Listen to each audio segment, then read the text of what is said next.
Well, hello everyone. Very excited about being here. It's great to talk to you guys. Just let me make one question before I start. Who in here has ever heard about seeders? Okay. Well, more than I thought.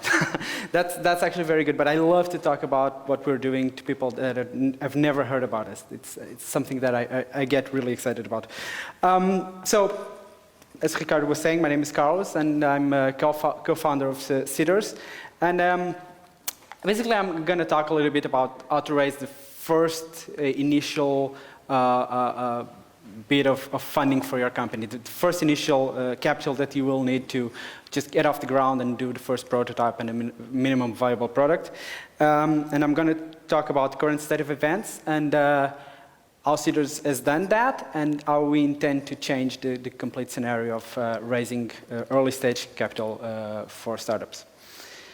So what can you do nowadays? One of the options is actually bootstrapping.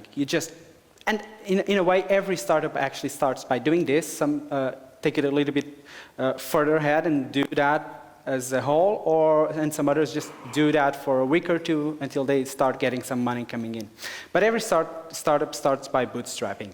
The great thing about bootstrapping is that you don't actually have to give any equity away. You're just your own boss. You're doing your own stuff. The bad thing about it is that it slows you down quite a lot. As Robin was saying, it's about being quick at hiring, quick at firing, getting things done, and just moving faster than anyone else and doing it better than anyone else. And that's very difficult to do if your competitor is getting funding from angels and VCs and all that, and you're just trying to do that part-time while you're doing another job to pay for your expenses. Another very good option is actually getting investment from your future clients. The good thing is that you start building relationships with potential clients. The bad thing is that it's very difficult to do unless you're a B2B business, because your clients will then be thousands of. And you can end up just designing a custom-made product, and in a way you're just selling man hours if you're not careful about it. But it can be a very good way to just start out. What about angels and VCs? These are the most traditional ways of raising capital. VCs, I mean, just try to go to a VC with a great idea, but you don't have anything else, and you probably didn't even found a co-founder yet. The answer will be no way, Jose. Not going to happen. I mean, they will not invest at that stage. Even the ones that are doing seed stage for companies that are already making some traction, that already have a minimum viable product, and most likely already have some sales done. Okay, so that's not going to happen. What about angels? Well, angels, even though they invest earlier than VCs, very rarely they do invest in very early stage companies. I mean, here in Portugal, for instance, it's even worse than anywhere else. I mean, they're not going to touch a company that hasn't proven anything yet. So it's very difficult to get investment from angels at this stage. It's a little bit better in the US, but even though it's like finding a needle in a haystack. I mean, you just have to find that perfect angel that actually likes what you're doing and is willing to invest in just a basic concept, okay? It's very difficult to do, and it's very, very inefficient, unless you already have a very good network, and that tends to be because you've already done a startup before, okay? Then we have Kickstarter, Indiegogo, and other platforms like that. We love the Kickstarter model. It's really awesome. It's really cool if you have a good product that appeals emotionally to people, or you're doing something completely out of the box to help fight cancer or something like that. If you can create that emotional bond, it's awesome. It's a great way to get money for your project, but it's not really a good approach for startups. I mean, there are some startups that have raised money successfully through Kickstarter, and it's great because, again, you don't have to give any equity away, but it's not sustainable for that kind of model. Kickstarter doesn't really want to do that. It just happens, but they are not really focused on that because they know that sooner or later people will stop investing in startups. I mean, who in here wants to give money to the next big thing and get a T-shirt in return? I mean, who here wants to be this guy? I mean, it's just not the right model for a startup. Everyone's getting rich, but you're just stuck with a T-shirt.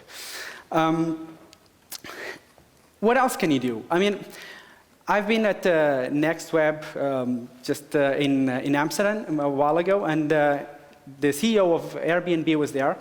And he was talking about how they managed to get that first initial amount of money.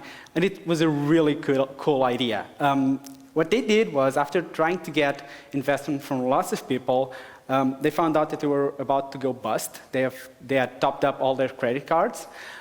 So they tried to do something completely out of the box, completely creative. This one was in the middle of the presidential elections, okay?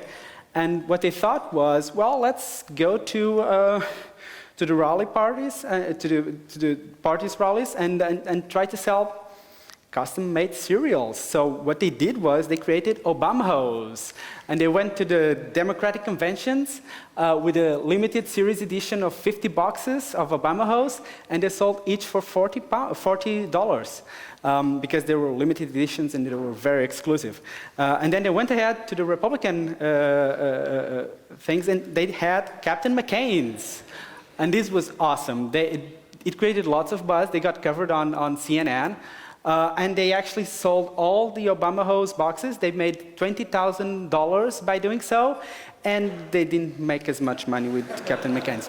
But anyway, it was pretty cool because when they ran out of money again, they started eating Captain McCain's cereals for breakfast, lunch, and dinner. But anyway, this works very well. And if you're really creative and can do something out of the box, that's a great thing to do. The problem is it only works once. It's a novelty factor.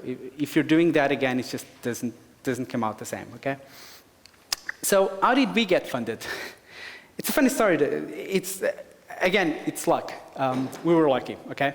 I was living in Oxford at the time, and apartments in Oxford are really expensive. I was paying, so in euros, that would be about 1,200 euros for a tiny one-bedroom apartment. And I thought, whoa, this is really expensive. Actually, it ended up being one of the best investments I've ever made. It turns out that the guy that was the landlord of that apartment, I had dealt with the agency only. I never talked with the landlord. He sent me an email saying, well, I would like to get to know you. I would like to check out the apartment just to make sure that everything's okay and all. So can I stop by one of these days? And I went ahead and went to LinkedIn, checked him out, and it turns out he was actually a business angel and was investing in early stage startups. So when he got there, I didn't have an idea. I just knew that I wanted to start something, but I didn't know exactly what. But I took that opportunity to have tea with him, talk with him a little bit, and start getting to know him. And we created that relationship. So after a while, when I went ahead with him and told him, well, we actually need funding for a cool idea that I'm starting, he already knew me. We already had built that relationship, and he ended up investing. He was our first investor. And that was all because of that apartment. So lesson number one of this talk, start renting as many apartments as you possibly can. It pays off. Again, this is not a very efficient model. This is something that you have to be lucky, or you have to have the right network, or try to do something completely different, but it's not very efficient. And as I said at the time, I knew that I wanted to start something else, and I knew I wanted to start a startup. But I was thinking about, how can I get a first initial investment? It's tough to do. I knew it was tough to do. And also at the time, I was very excited about a cool startup that I had seen that was very innovative and was doing something really cool called Kiva. I don't know if you guys know about Kiva, but they basically do crowdfund micro lends to entrepreneurs in third world countries. Okay, so this is a really cool model, and I tend to do this. I take very long showers, so I think a lot in the showers. I was taking a shower and thinking about this, and that shower actually took a lot longer than I usually do, because it was there that I kind of merged the need for early stage startup capital with the idea of actually crowdfunding that and getting equity in the deal as well. So lesson number 2, shower a lot. It works. It's a good place to think about stuff. So what do we do and what are we about? Sirius basically will let people invest in startups they choose through a simple online platform. We're equity crowdfunding. The way we position ourselves is we're completely all about financial returns. Okay, we're not a charity. We love charities and all, but that's not what we do. Okay, and it's about entrepreneurial finance. So while you have like Zopa and Lending Circle for peer-to-peer lending. And it's a great model if you already have a track record and you can show that track record and get that money. And then you have like online giving and crowdfunding where you give money away either just for donation purposes or just to get non-monetary rewards like T-shirts or one product or something like that. We position ourselves in a completely different category. We are about equity. We are about financial returns. Okay. So what problems are we trying to solve? First one I already talked about. It's about getting investment for very early stage startups, okay? It's very hard to do, so we're trying to make that much more efficient and much more viable. The other problem is that people actually want to invest in startups. People actually love startups nowadays. It's becoming more and more in mainstream, and people want to invest in them. But they can't, and why can't they? Well, because if you really want to invest in startups nowadays, first of all, you have to be rich. You have to be a high net worth individual or a sophisticated investor. Otherwise, you cannot even look at the prospectus, okay? And it can take a long time just to deal with the paperwork. You have to hire lawyers. You have to go through the due diligence process. It's a mess. It's complicated. And unless you really have the money and the time to be a professional angel, you'll not be able to do it. Sure, you can invest in that friend that is starting a startup, but you cannot diversify and you cannot invest in lots of startups. And that's exactly what we're trying to solve. We're allowing investors to invest between £10 and £150,000 in startups they choose through our online platform. It's targeted friends, family, and the general crowds. We're just trying to democratize this kind of equity investment. So we got to this idea, and we were really excited about that. So we, as two MBA students, me and my co-founder met exactly doing an MBA. As two MBA students, we had a plan. We had everything figured out. We did lots of research. We went ahead, did a financial plan. We knew what we were doing. So we knew that we could get a minimum viable product in 3 months, and then go to the FSA, because we had to be FSA authorized, and then go to the FSA, which is kind of like CMVM here in Portugal. It authorizes everything that has to do with financial services. Go to the FSA, they usually take about 6 months, so we should be ready to launch in 9 months to a year. So we were good to go. It was awesome, and that was in November 2009. Plans do not always go as you expect them to go, so one of the things that I would say is if you can get the money, I mean, there are these two positions that you can either get just enough money to get by or get as much money as you can. But because of this, I would say, I mean, if you can get the money, get it now, and you'll be good to go for 3 years instead of 9 months. So how does Citrus works? I'm going to go through this very, very quickly because it's actually quite simple. As an entrepreneur, you can go onto our platform, create a listing. It's just basically a little form with some questions that you have to give answers to. It's very straightforward. You decide how much money you want to get. It's an all or nothing process. You either get everything you've asked for or nothing at all. And you say what percentage of the company you're willing to give away for that. Okay?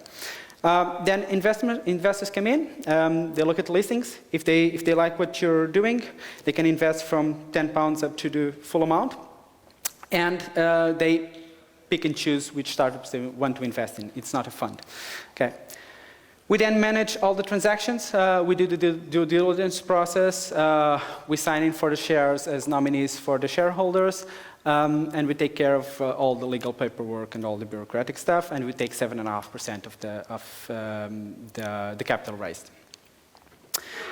Entrepreneurs then go and do what they do best. They go about just building their business and making that a huge success and making that the next Facebook.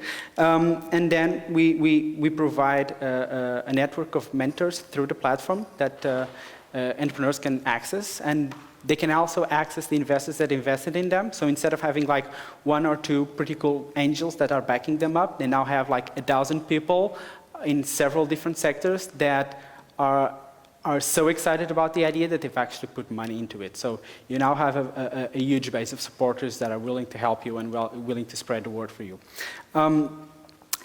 And you only have to deal with one shareholder because we act as nominees for all of those shareholders, so it's not like a mess of having to deal with 1,000 different shareholders. The investors on the other side get information about how the startup is doing through the platform. If there's any proceeds and dividends and results from a sale, we pass that directly to the investors. And if they make a profit out of it, we take a 7.5% carry. Again, we only take success fees. So only if the entrepreneur makes the full amount that they're trying to raise, we do take a fee. If the investor is making a profit, we do take a fee. Otherwise, we don't get paid.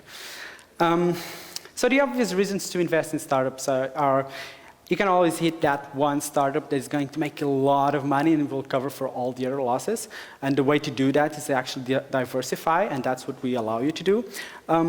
You can have fun by being part of the next big thing. You can say that you were the guy that helped Mark Zuckerberg succeed, but you also got the money as well.